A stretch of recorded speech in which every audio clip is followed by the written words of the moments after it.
오늘 나눌 하나님 말씀은 사사기 7장 1절에서 8절까지 말씀, 제가 2절과 7절 말씀만 봉독해 드립니다. 다시요.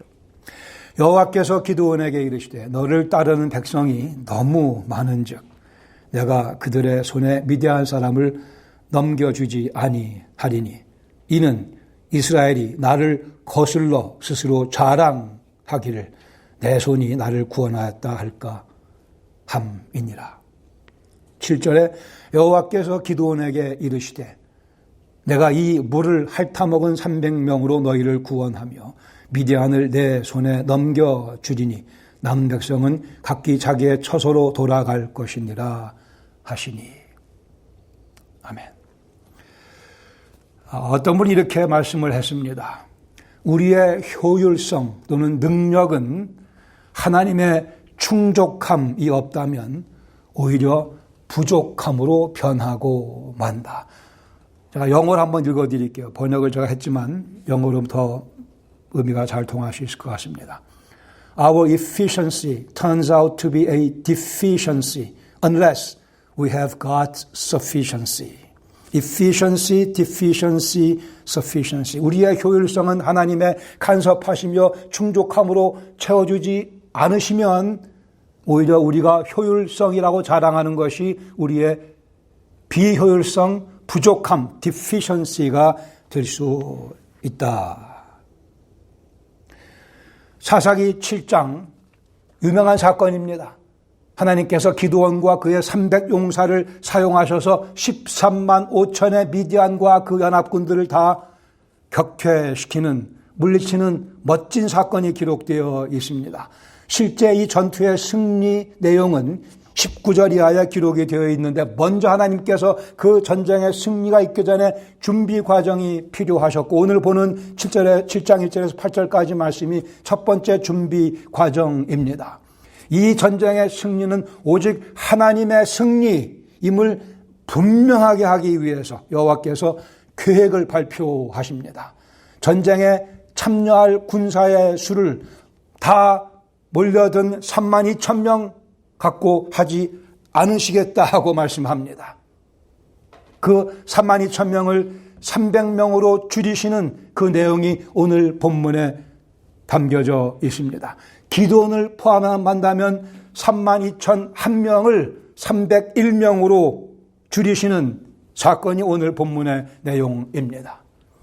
이 비율을 제가 계산해내기 위해서 고생을 꽤 많이 했어요. 이거를 3만 2천을 300으로 나눠야 되는 건지 300을 3만 2천으로 나눠야 되는 건지 고민 끝에 제가 정답을 발견했습니다. 300명 기드온을 3만 2천일로 나누면 0.00940596 이 정도는 외우고 계셔야죠. 0.00940596 줄잡아 0.9% 반올림에서 1%도 안 되는 군인들을 하나님이 사용하시며 당신의 승리를 멋지게 보여주시겠다는 그 의지를 본문이 밝히고 있습니다. 0.94%의 위력, 글쎄 위력이 아니고 0.94%를 통해 일하시는 하나님의 위력이 정확한 표현입니다. 0.94%에 담겨져 있는 진리, 그 은혜, 그 효력을 같이 오늘 배울 수 있기를 바랍니다. 1절에 보시면 미디안과 기드온의 군사가 대치하게 됩니다. 여룻바알이라 하는 기드온과 그를 따르는 모든 백성이 일찍 일어나 하룻샘에 곁에 진을 쳤고 미디안의 진영은 그들의 북쪽이요 모래산 앞 골짜기에 있었더라. 6장 6절, 7장 12절 등에 보시면 이 미디안 군사의 수가 메뚜기같이 많다고 설명을 합니다. 양털뭉치로 하나님을 시험하며 표징을 구했던 이 기드온, 이제 하나님께서 그 기드온을 일면 시험하시며 그의 믿음을 다시 한번 더 연단시키고자 하십니다. 하나님의 작전이 2절에 시작이 됩니다. 여호와께서 기드온에게 이르시기를 너를 따르는 백성이 너무나 많은즉 너무나 많은 거 아니에요. 사실은 14만 5천 대 3만 2천이었습니다만 하나님께서는 너무나 많은 즉 내가 그들의 손에 미디안을 넘기는 일은 하지 않겠다 말씀하십니다. 이유는 이스라엘 백성들이 나중에 승리하고 나면 나를 거슬러 이스라엘 백성들 스스로 자랑하기를 우리 손이 미디안을 이기고 우리 스스로를 구원했다 할까 함이라 하나님께서 우려하시며 당신의 0.94%의 전략을 공개하십니다. 전적인 수적 열세에도 불구하고 하나님은 더 수를 줄이라고 말씀하십니다. 이 하나님의 작전이 본문의 가장 중요한 포인트입니다. 이스라엘의 승리는 보장되어 있었습니다. 그러나 더 중요한 것은 이스라엘 승리보다 더 중요한 것은 이스라엘 백성들 마음속에 어떻게 하나님을 인식하는가 였습니다. 하나님의 영광에 대해 과연 그들이 어떤 자세로 어떤 태도를 취할 것인가가 더 중요한 문제였습니다. 그러게 하나님께서 작전을 수행해 나가신 첫 번째 기드온의 군사의 수를 줄이라 말씀하십니다. 3절에 이제 너는 백성의 귀에 외쳐 이르기를 누구든지 두려워 떠는 자는 길라산을 떠나 집으로 돌아가라 하라 하시니 이에 돌아간 백성이 22,000 32,000에서 22,000 돌아가고 10,000명만 남게 됩니다. 두려움은 전형성이 강하기 때문에 두려워하는 사람이 있으면 실제 전투에 도움이 되지 않죠. 어쨌든 22,000이 돌아가 버리고 맙니다. 사실 기드온도 두려워하는 마음이 있었을 거예요. 그러나 기드온은 돌아가지도 못하고 하나님께서 두려워하는 사람을 돌려보내시는 그 일을 바라보고 있던 기드온. 두려워하려도 두려워할 수 없던 상황에 있던 기드온입니다. 그러나 하나님의 작전은 거기서 그치지 않냐고 2단계로 들어갑니다. 4절 이하에 보시면 수를 더 줄이라 말씀을 하십니다. 여호와께서 또 기드온에게 이르시되 백성이 아직도 많으니 10,000명 아직도 많으니 그들을 인도하여 물가로 내려가라. 거기서 내가 너를 위하여 그들을 시험하리라. 그들을 시험하리라. 내가 누구를 가리켜 내게 이르기를 이 사람이 너와 함께하리라. 너와 함께 가리라 하면 그는 너와 함께 갈 것이요 내가 누구를 가리켜 내게 이르기를 이 사람은 너와 함께 가지 말 것이라 하면 그는 가지 말 것이니라 하신지라. 5절에 이에 백성을 인도하여 물가에 내려가며 여호와께서 기드온에게 이르시되 누구든지 첫 번째 그룹입니다. 개가 핥는 것 같이 혀로 물을 핥는 자들을 너는 따로 세우고 두 번째, 누구든지 무릎을 꿇고 마시는 자를 따로 세우고 6절에 반복합니다. 결국 손으로 움켜 입에 대고 핥는 자의 수 300명이고 나머지 다 무릎 꿇고 물을 마신 자 9,700명입니다. 다시요. 개가 핥는 것 같이 손으로 물을 움켜 입에 대고 물을 마시는 자 300명, 무릎을 꿇고 마시는 자 9,700명. 기드온이 아마 생각하기를 이 300명 탈락시키고 이제 9,700명 데리고 전투에 나가라 하시는 것 같다라고 생각했을지 모르겠으나 그러나 하나님께서는 300명만 데리고 가라 말씀합니다. 7절에 말씀하기를 내가 이 물을 핥아먹은 300명으로 너희를 구원하며 미디안을 내 손에 넘겨주리니 남은 백성은 각각 자기 처소로 돌아가라 할 것이니라. 아마도 하나님께서 이 말씀을 기드온에게 하시면서 300명만 데리고 나가라 말씀하시면서 껄껄 웃으셨을 것이라고 저는 거의 확신을 합니다. 우리 하나님이 상당히 유머 센스가 뛰어나신 분이십니다. 기드온으로서는 상상도 못할 일이 벌어지고 있습니다. 아직도 아마 무서워하고 있었던 기드온에게 32,000명도 적어 보였는데 중과 부적이었는데 다 돌려보내고 300명만. 이 300명은 개가 핥는 것 같이 손으로 움켜 물을 마셨던, 물을 핥았던 그러한 사람들. 그러게 어떤 분들은 이 사람들이 특별히 경계심이 뛰어나서 소수의 정예 부대라고 이해하는 분들이 있기도 합니다만은 저는 그리 보지 않습니다. 어차피 정예 부대로 이길 전쟁이 애초부터 아니었습니다. 아무리 뛰어난 헌신된 경계심이 강한 헌신된 군사 300명이라 할지라도 그 힘을 가지고 이길 전쟁은 애초에 아니었고 하나님의 계획이 그리 설립되지 않았습니다. 어차피 군사적으로, 사람의 군사적으로 이길 전쟁은 아니었고 단지 도구로서의 순종만이 요구되는, 그러기에 이 300과 9,700을 나눈 그 기준은 그냥입니다. 그냥 둘로 나누기 위해서 그 사람들의 퀄리티를 보기 위한 하나님의 의도가 없다고 저는 이해를 합니다. 이미 하나님께서 이 본문 전체에서 강조하시는 바가 뭐예요? 수로 하지 않겠다, 이 말씀을 반복해서 하고 계십니다. 포인트는 엄청나게 적은 수, 이게 포인트입니다.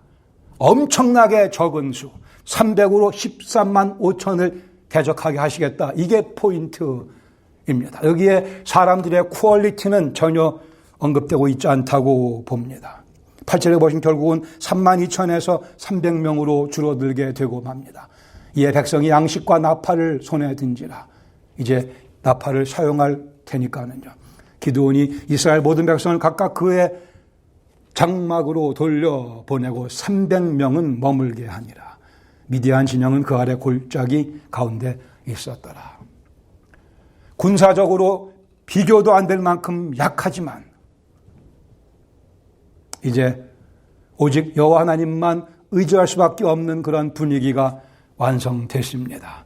300으로 14만 5천을 대적해야 되니 여호와 하나님을 의지하지 않고는 이 전쟁에 도대체 나아갈 수 없는 분위기가 완성이 되었다는 사실입니다. 과연 이제 하나님께서 기드온과 300명을 사용하셔서 그 대군을 물리치실 것인가? 이것이 관전 포인트가 되고 있습니다. 하나님 말씀하신 대로 그리 승리를 이끌어 내실 것인가 말 것인가? 여기 301명 관심을 가지고 하나님의 일하시는 모습을 주목할 수밖에 없게 되며, 이후의 사건은 여호와 하나님의 위대하심을 다시 한번 경험하는 사건으로 진행되게 됩니다. 나에게 있는 99%를 하나님께서 가져가실 때, 그런 경험 해보셨고 앞으로 또 하시게 될 겁니다. 마치 내가 가지고 있는 거 다 가져가시는 것 같은, 다 뺏어가시는 것 같은, 다 거두어 가시는 것 같은 그런 경험. 두 개의 교훈을 나누기 원합니다. 첫 번째, 내게 있는 99%를 하나님께서 가져가실 때 이 본문에 의하면 우리는 하나님의 승리를 기대하며 기다려야 합니다. 내게 있는 99%를 가져가시는 이유는 하나님께서 친히 우리 삶 속에 당신의 승리를 선물로 보내고자 하심입니다. 3만 2천 명 중 3만 1,700명을 다 집으로 보내시고 300명만 가지고 내가 너희를 구원하겠다고 말씀하셨습니다. 이 약속과 이 선언을 이 백성들은 목도하며 확인했습니다. 하나님은 동일한 방법으로 오늘도 우리 가운데 일하고 계십니다.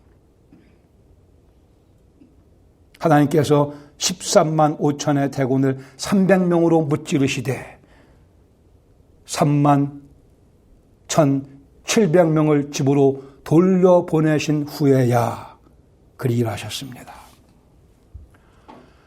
하나님께서 우리 삶 속에 개입하시며 때로는 3만 1,700명을 집으로 되돌려보내는 일을 종종 하십니다.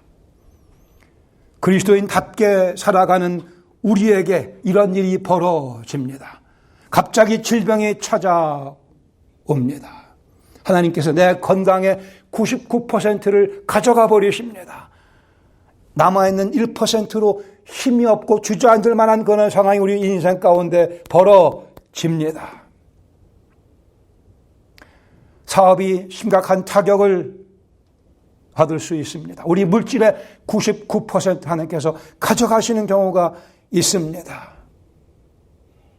나머지 1% 가지고 전전긍긍할 수밖에 없는 상황이 찾아옵니다. 가정 내에 불화가 찾아오기도 하며 오랫동안 사귀었던 친구와의 관계가 뒤틀어지는 경우도 경험합니다. 주고받던 내가 누리던 모든 사랑의 99%가 다 녹아내리는 듯한 경험을 하기도 합니다. 내게 있는 99% 하나님께서 가져가실 때 하나님의 멋진 승리가 기다리고 있음을 우리는 믿어야 할 것입니다. 우리 머리가 아무리 좋다고 해도 우리가 다 상상할 수 없을 만큼 하나님께서는 우리를 사랑하십니다. 당신의 아들 예수 그리스도 십자가에 죽게까지 하시며 우리를 사랑하십니다.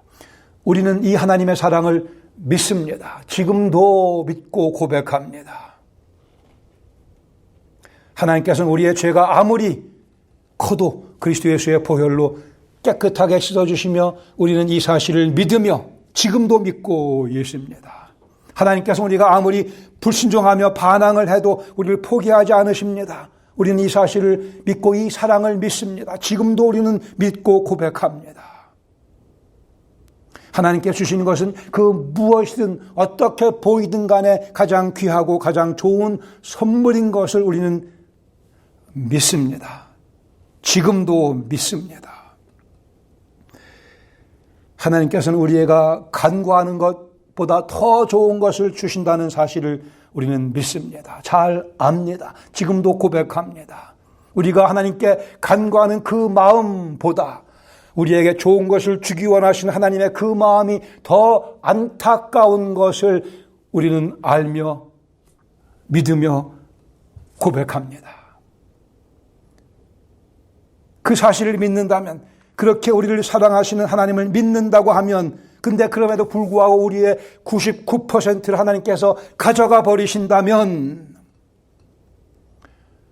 그 뒤에는 하나님의 특별하신 계획이 숨겨져 있음을 우리는 알아야 되며 믿어야 하며 고백할 수 있어야 합니다. 기드온이 당면했던 상황은 불가능의 상황이었습니다. 무슨 소리입니까? 300명으로 어찌 14만 5천을 대적할 수 있... 불가능의 상황 가운데 하나님께서 당신의 멋진 능력을 드러내기를 즐겨하시며 그것을 가르쳐 주시기 위해 이렇게 작전을 전개하고 계십니다. 우리가 아직은 모르지만 무슨 특별한 하나님의 계획이 있어서 99%를 가져가시는 거겠지. 아니요.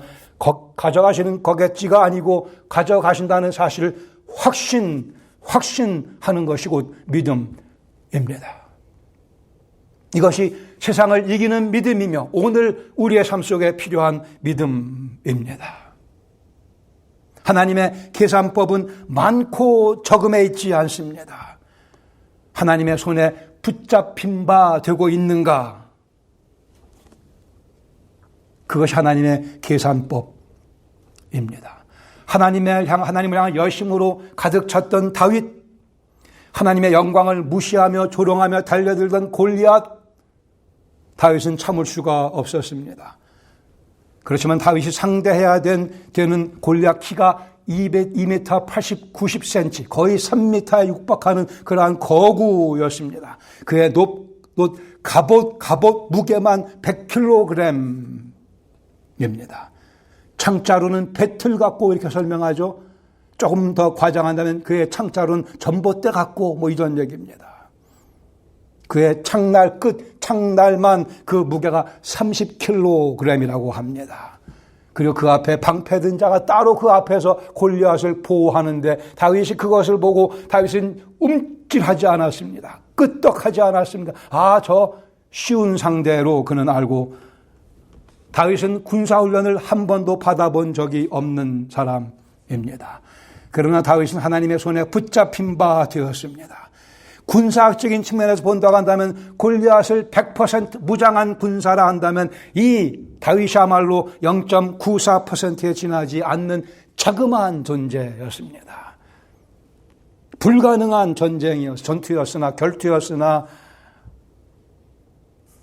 다윗은 사무엘상 17장 41절에서 이렇게 외칩니다. 또 여호와의 구원하심이 칼과 창에 있지 아니함을 너희로 이 모든 사람으로 내가 알게 하려 하여. 전쟁은 여호와께 속한 것인즉 그가 너희를 우리 손에 넘기리라. 전쟁은 여호와께 속한 것인즉. 아멘, 또 아멘입니다. 전쟁은 여호와께 속한 것이지 칼과 창에 있지 아니합니다. 다윗이 또 외치지 않았습니까? 너는 칼과 창과 단창으로 내게 나아오거니와 나는 만군의 주 내가 조롱하는 이스라엘 군사의 하나님 여호와 이름으로 나아간다고. 군사훈련 받은 적이 한 번도 없는, 아무런 무장도 하지 않은 사울이 준 옷도 다 내팽개쳐버리고 문맷돌만 들고 나가서 다윗이 넉넉히 이겼던 이유는 전쟁은 여호와께 속한 것이기 때문에. 다윗은 자기가 믿는 바대로 전혀 두려워하지 아니하고 그 믿음으로 결투에 나갔습니다. 다윗은 골리앗이 쓰러지는 모습을 미리 볼 수 있었습니다. 그 거구가 쓰러지는 모습을 믿음의 눈으로 다윗은 미리 마음속에 그리며 그 승리의 순간을 기다리며 마구 달려나갔습니다.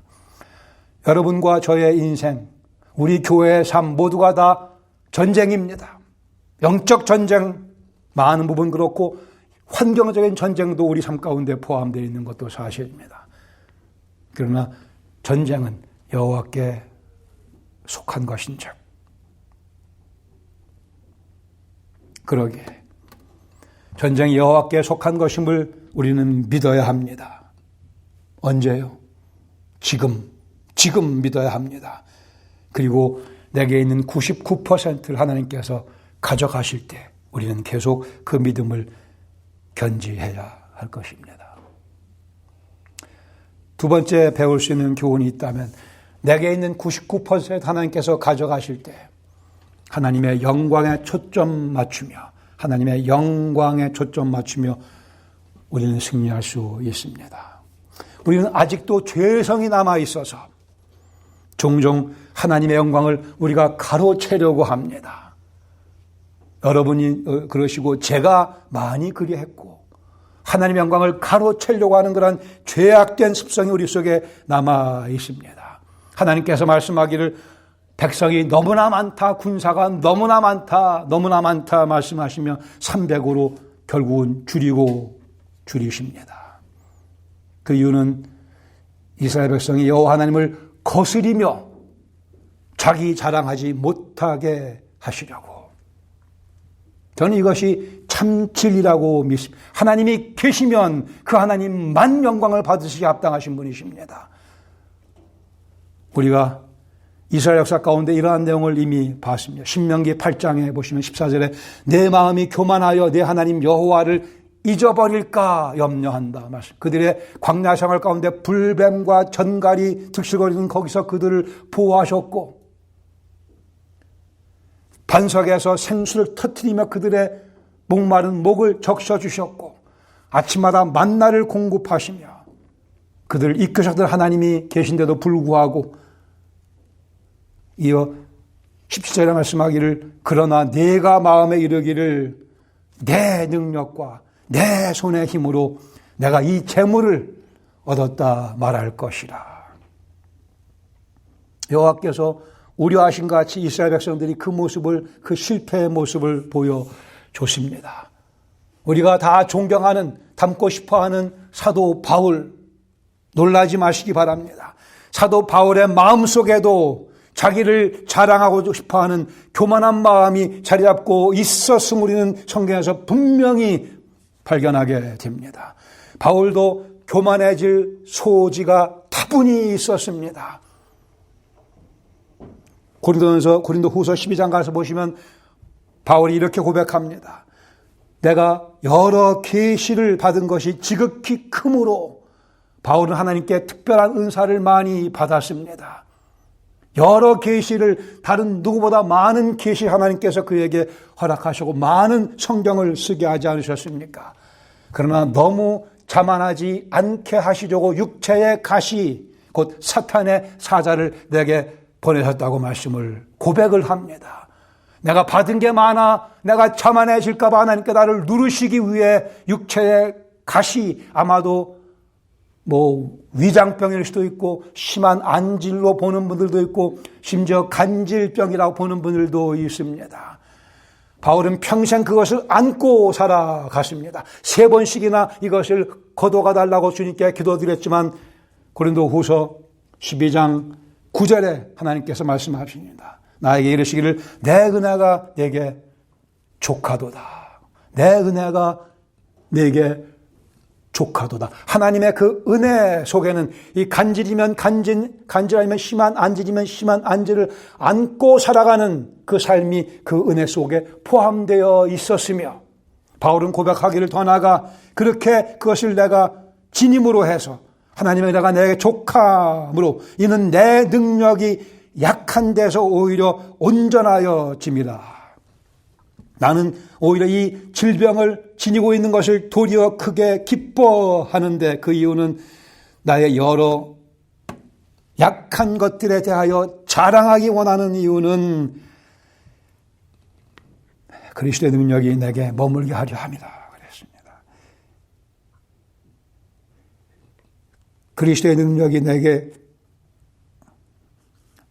머물기 위해서는 바울에게는 육체의 가시가 필요했습니다. 그 질병이 필요했습니다. 하나님께서 때로는 우리를 지그시 누르십니다. 지그시 누르시는 이유는 육체의 가시를 계속 우리 몸에 지니고 살게 하시는 이유는 그리스도가 계속 내 안에서 머무실 수 있도록 하기 위해.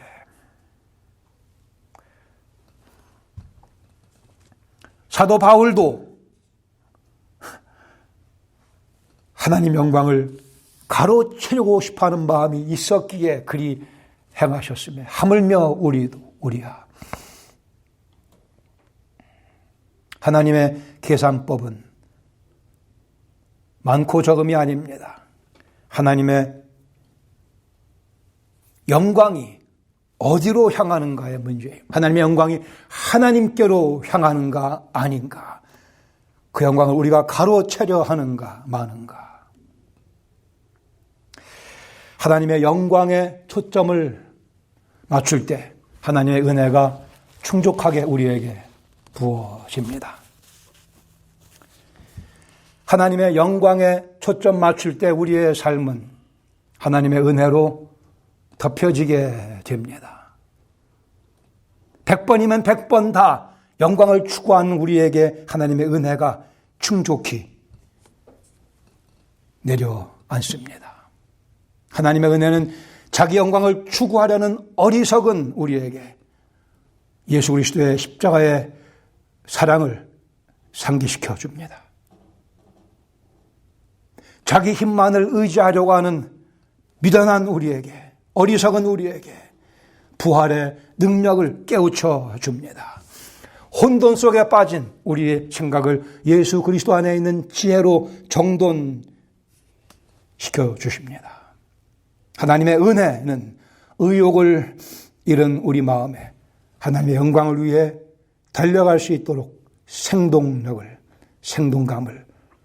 불러일으켜 줍니다. 이 은혜를 통해 그리스도의 능력이 내게 머무는 경험을 하게 됩니다. 그리스도의 능력이 내게 머물지 않으면 우리는 껍데기에 지나지 않습니다. We are simply nothing. 아무것도 아닙니다. 그리스도의 능력이 내게 머물러야만 되겠기에 간질도 사도 바울에게는 하나님의 선물이었습니다. 하나님의 은혜의 표현이라고 그는 확신할 수 있었습니다. 우리가 가지고 있는 소위 그 아픔이라고 하는 것이 무엇이든 간에 우리가 하나님의 영광을 구한다면 하나님의 은혜를 통해 그게 선물인 것을 우리는 깨달을 수 있게 될 것입니다. 여기 성숙한 그리스도인의 기도가 있습니다. 또한 바로 우리의 기도가 되어야 할 것입니다. 시편 115편 1절에 말씀합니다.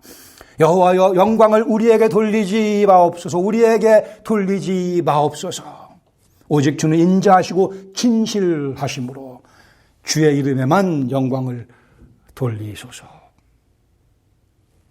이것이 그리스도의 복음을 제대로 알고 있는 그리스도의 은혜가 머무르고 있는 영혼의 간절한 진지한 기도입니다. 이 기도를 드리는 영혼은 거의 99%가 없어진 것 같은 상황에서도 승리를 경험하며, 아니 사실 항상 99%가 없는 그러한 분위기 속에서 매일 0.94%의 하나님의 전략으로 인생을 승리하며 살아갈 수 있게 됩니다. 지난 20년 동안, 40년 동안, 60년 동안 건강하게 살아왔다고 해서 앞으로 내가 계속 건강할 것이라고 내 건강만을 의지하려고 하는 그 어리석음,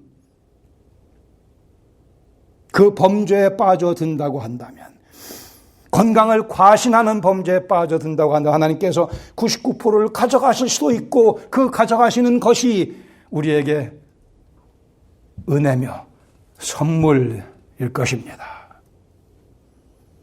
하나님 주신 물질적인 풍요로움, 거기에 교만해지며 그 재산의 재물에 내 믿음을 싣고 그것을 의지하며 스스로 높아지려고 한다고 하면 하나님께서 그 물질 99%를 가져가시는 것이 하나님의 은혜이며 선물인 것입니다. 복된 가정과 좋은 친구들, 내 주위에 많이 있는 것이 다 내 잘남 때문이며 내 친화력 때문이며 내가 훌륭해서라고 생각하는 그런 엉뚱하고 교만한 생각에 빠져 있다면 하나님께서 우리 친구들, 우리 사랑하는 가정의 99%를 가져가실 수도 있으며, 그래 하나님의 영광을 가로채지 못하도록 우리를 찾아오실 수도 있으며, 그 역시 하나님의 은혜입니다. 하나님께로부터 받은 은혜가 다 헤아릴 수 없어도 불구하고 하나님의 영광을 가로채려고 하는 우리의 그 모습, 우리 자신으로부터 우리를 구원해 주시려고 하나님께서 0.94%의 전략을 사용하십니다. 우리 스스로로부터 우리를 구원하시려고. 여기 다시 한번 우리의 기도가 있습니다. 여호와여, 영광을 우리에게 돌리지 마옵소서. 영광을 우리에게 돌리지 마옵소서.